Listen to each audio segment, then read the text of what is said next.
Narecover na ng Israel ang huli at pinakahuling bangkay ng hostage na hawak ng militanteng grupong Hamas na nadakip sa Gaza. Samantala, umakyat na sa 30 katao ang nasawi sa Amerika, bunsod naman ng nararanasang snowstorm o naging sanhi ng iba't ibang aksidente. Ang mga balita mula sa Amerika, tinutukan sa Global Headlines Report ni James Galange.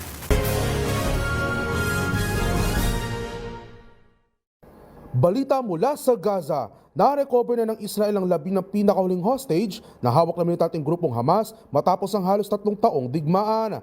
Matatandang ibahagi ito na naging kasunduan ng dalawang puwersa mula nang maipatupad ng ceasefire o tigil putukan noong Oktubre ng nakaraang taon. Ayon kay Israeli Prime Minister Benjamin Netanyahu, may tuturing umano ito isang panalo para sa Israel habang nakatakda na rin itong buksan ang isa sa mga key border ng Gaza na patungong Egypt. Samantala, para naman kay mediator spokesperson Hazem Kazem, bahagi ito ng commitment ng Hamas na tumalimas sa napagkasunduang peace plan.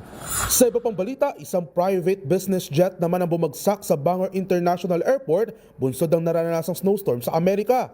Sa inisyal na investigasyon ng mga otoridad, wala umunong nakaligtas sa 6 na sakay ng naturang eroplano. Habang umakyat na rin sa 20 kataong nasawi mula sa iba't ibang parte ng bansa, simula pa noong nakaraang linggo, busod pa rin ng snowstorm, kabilang ng isang 16-year-old na babae matapos masangkot sa isang sled towing accident. Tinatayang nasa mahigit 10,000 flights naman ang kinansela ng Federal Aviation Administration o FAA dahilan para mastrade ng nasa daang-daang pasahero. At iyan naman nakalap nating balita mula sa iba't ibang panig ng mundo. Para sa MBC TV Network News, ito si James Galange ng DZRH TV, una sa Pilipinas, una sa Pilipino.